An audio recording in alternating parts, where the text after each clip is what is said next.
வணக்கங்க. வாங்க நம்ம இன்னைக்கு நான்வெஜ் சுவையில் சைவ மட்டன் கோலா உருண்டை குழம்பு எப்படி செய்கிறதுன்னு பார்க்கலாம். புரட்டாசி மாதத்தில் நான்வெஜ் செய்ய முடியலன்றப்ப இந்த குழம்பு அப்படியே அதே டேஸ்ட்டை கொடுக்குங்க. இந்த வீடியோவை நீங்கள் இடையில ஸ்கிப் பண்ணிடாமல் ஃபுல்லாக பாருங்கள். கறியோட அந்த லுக்கு கொடுக்கணும்னா கண்டிப்பாக சோயா உபயோகப்படுத்தணுங்க. சோயாவை ஒரு அரை மணி நேரம் ஊற வச்சுக்கலாம். சோயா ஊறட்டுங்க. இப்போ தாளிக்கலாம். கடாயில் எண்ணெய் ஊற்றிட்டேங்க. கறி குழம்புக்கு தாளிக்கிற மாதிரி பட்டை, கிராம்பு, ஏலக்காய், 2 சோம்பு, கசகசா, மராத்தி மொட்டு எல்லாம் சேர்த்துக்குங்க. பிரிஞ்செல்லாம் கண்டிப்பாக போடுங்க. இது எல்லாம் பொரியட்டுங்க. ஜாதி பத்திரம் சேர்த்துக்குங்க. இது பொரியட்டுங்க. இப்போது கருவேப்பிலை சேர்த்துக்கலாம். அடுத்து நீட்டம் நறுக்கி வச்சுருக்க வெங்காயம் சேர்த்துக்கலாம். வெங்காயத்தை நீட்டாக நறுக்கும்போது டேஸ்ட் நல்லா இருக்குங்க. இப்போ பூண்டு சேர்த்துக்கலாம். இதையும் சேர்த்து வதக்கலாம். வெங்காயம் நல்லா வதங்கட்டுங்க. ஓகேங்க. நீங்கள் இப்போ தான் நம்ம வீடியோவை முதல்ல பார்க்குறீங்களா? அப்படி பார்க்குறத மறக்காமல் மதுரை சேனலுக்கு சப்ஸ்கிரைப் பண்ணிடுங்க. பண்ணிட்டீங்களா? 3 தக்காளி பழத்தை பொடிசாக நறுக்கி வச்சுருக்கீங்க. அதையும் சேர்த்துக்கலாம். அதையும் சேர்த்து வதக்கலாம். இப்போது இது வதங்கிறதுக்காக கொஞ்சம் உப்பு சேர்த்துக்கலாம். உப்பு சேர்த்து வதக்கலாம். இப்படி சேர்த்து வதக்கும்போது வெங்காயம் தக்காளி சீக்கிரம் வதங்கிடுங்க. இப்போ கொஞ்சமாக தண்ணி சேர்த்துக்கலாம். நம்ம பொடிகள் சேர்க்குறதுனால கொஞ்சமாக தண்ணி சேர்த்துருக்கோங்க. பழத்தை லேசாக கொத்தி விட்டுட்டு இப்போ பொடிகள் சேர்க்கலாம். குழம்பு மிளகாத்தூள் 2 டேபிள் ஸ்பூன், மிளகாத்தூள் 1 டேபிள் ஸ்பூன், மஞ்சத்தூள் 1/2 டீஸ்பூன். இதையெல்லாம் சேர்த்துட்டு அந்த எண்ணெயிலேயே நல்லா வதக்கிடுங்க. தேவைப்பட்டால் கொஞ்சம் எண்ணெய் சேர்த்துக்குங்க. மசால் அந்த எண்ணெயிலே நல்லா வதங்கட்டுங்க. பாருங்கள், மசாலில் நல்லா எண்ணெய் பிரிஞ்சு வந்திருக்குங்க. இப்போ கரம் மசாலா கொஞ்சம் சேர்த்துக்கலாம். மசால் நல்லா வதக்கலாங்க. நல்லா வதங்கிடுச்சுங்க. இப்போ அந்த மசால் வேகிறதுக்கு தேவையான தண்ணி சேர்த்துக்கலாம். 1/2 டம்ளர் அளவுக்கு தண்ணி சேர்த்துக்கலாம். இப்போ இதெல்லாம் சேர்த்து நல்லா கலந்து கொடுங்க. இது நல்லா வதங்கட்டுங்க. இப்போ மசால் சரியாக வேகலைன்னா அந்த பச்சை வாசனை வந்துடுங்க. அதனால் நல்லா வதக்கலாம்.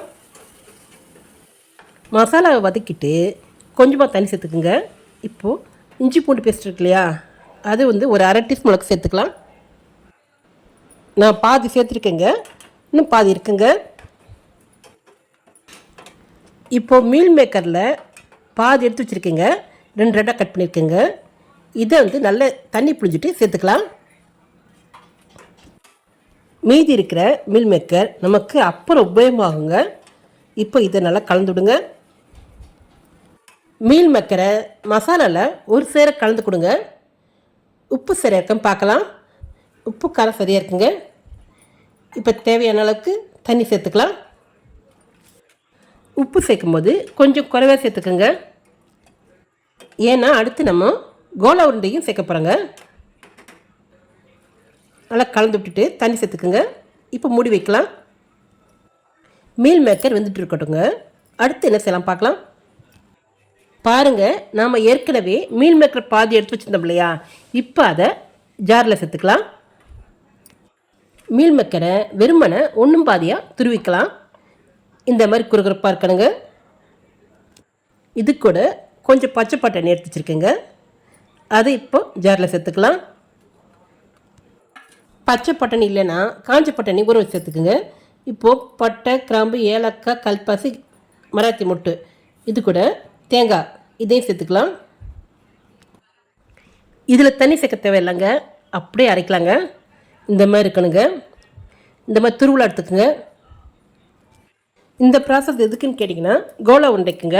இப்போ இந்த துருவலை மீல் மேக்கர் துருவி இருக்கும் இல்லையா, அது கூட சேர்த்துடலாம். இப்போ இது கூட இஞ்சி பூண்டு பேஸ்ட் இருக்கு இல்லையா, அதை ஒரு 1 டீஸ்பூன் அல்ல 1.5 டீஸ்பூன் அளவுக்கு சேர்த்துக்குங்க.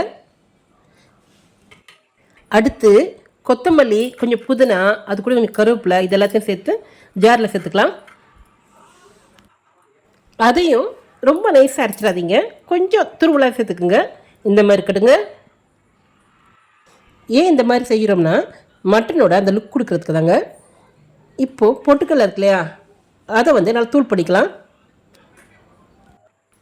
பொட்டுக்கடலையை நல்லா தூளாக்கிக்குங்க.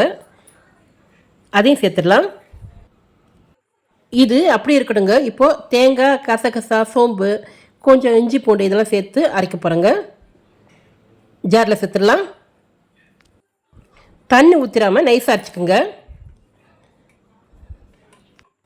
கசகசா அரைப்படலன்னா தண்ணியில் ஊற வச்சு கூட அரைக்கலாங்க. இந்த மாதிரி துருவிக்குங்க. இப்போ ஒரு முந்திரி ஒரு 10 இதையும் சேர்த்து அரைச்சிக்கலாம். இதை நல்லா நைஸாக பேஸ்ட்டாக அரைக்கணுங்க. இந்த மாதிரி இருக்கணுங்க. இது ஒரு பக்கம் அப்படியே இருக்கட்டுங்க. இப்போ கோலா உருண்டை ரெடி பண்ணலாம். வெங்காயம் ஒரு 2 வெங்காயம் பொடிசாக நறுக்கிக்குங்க, அதை சேர்த்துக்கலாம். கொஞ்சம் கொத்தமல்லி, புதினா இது சேர்த்துக்கலாம். இஞ்சி பூண்டு பேஸ்ட் கொஞ்சம், இது எல்லாத்தையும் சேர்த்து நல்லா கலந்து விடுங்க. இது கூட சோம்புத்தூள் அப்புறம் சீரகத்தூள் அரை டீஸ்பூன் இதை சேர்த்து கலந்துக்குங்க. இப்போது கலந்துட்டு அரிசி மாவு 2 டேபிள் ஸ்பூன், உப்பு கொஞ்சம், தூள் பண்ணி வச்சுருக்கிறேன் பொட்டுக்கடலை மாவு இருக்கு இல்லையா, அதை சேர்த்துக்கலாம். நான் பாதி சேர்த்துருக்கேங்க. சேர்த்துட்டு நல்லா கலந்து விடலாம். எல்லாத்தையும் சேர்த்து நல்லா கலந்து கொடுங்க. எல்லாமே ஒன்றோட ஒன்று சேரணும் இல்லையா, அப்போ கை விட்டு நல்லா பிசைஞ்சு விடுங்க. மாவு நல்லா கெட்டியாக வரணுங்க. நல்லா பிசைஞ்சு கொடுங்க. பிசைஞ்ச மாவு எப்படி இருக்கணும்னா, எடுத்து உருண்டை பிடிச்சோம்னா உருண்டை பிடிக்க வரணுங்க. இந்த மாதிரி வரணுங்க. இப்போ இது மாதிரி உருண்டை பிடிச்சி வைக்கலாம். இந்த பச்சை மாவு உருண்டையே அவ்வளோ டேஸ்ட்டாக இருக்குங்க. கொஞ்சம் மாவு இந்த மாதிரி எடுத்து வைக்கலாம்.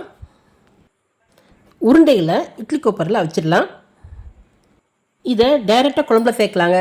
ஒருவேளை இது பிரிஞ்சு வர சான்ஸ் இருக்குது, அதனால் இந்த மாதிரி அவிச்சிட்டு சேர்த்தா பிரியாதுங்க. உருண்டைகள் குழம்புல கரையாதுங்க. இந்த மாதிரி எடுத்து இட்லி கோப்பரில் வச்சிடலாம். கோலா உருண்டை வேகட்டுங்க.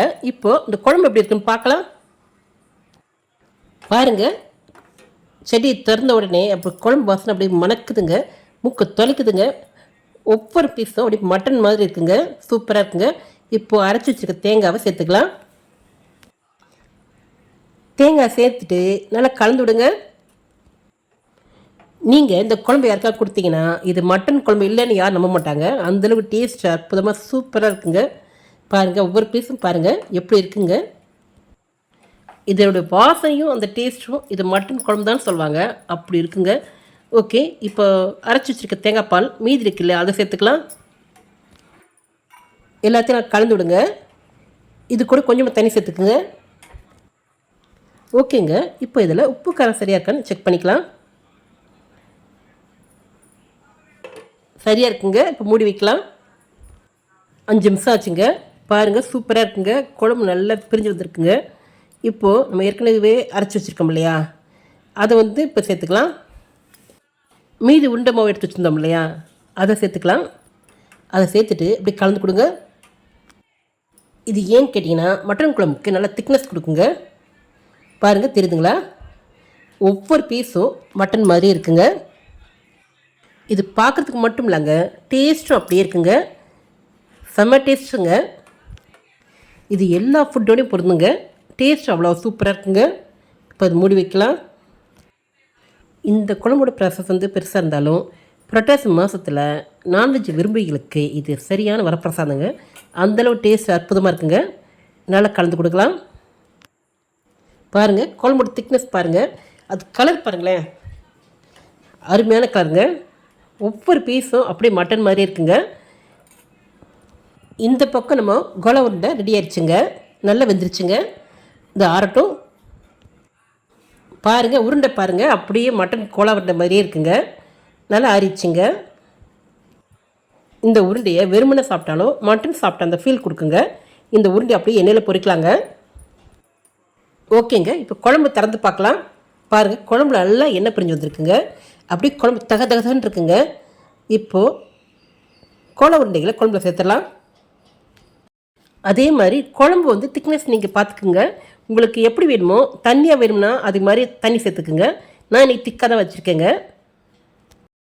இதுவே எனக்கு 2 வேளைக்கு ஃபுட்டுக்கு சரியாக இருக்குங்க. அந்தளவுக்கு கரெக்டாக இருக்குங்க. ஆளுகளை பொறுத்து தண்ணியோட அளவு மாற்றிக்கோங்க. பாருங்கள், எல்லாம் ஒரு சேர கலந்து விடுங்க. நம்ம குழம்பு நல்லா கலருங்க, அருமையாக இருக்குங்க.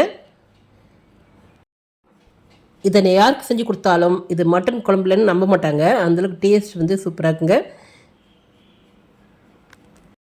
கோலா உருண்டை சேர்த்துருக்கனால குழம்பு வந்து ஒரு 5 நிமிஷம் கொதிக்கிடுங்க.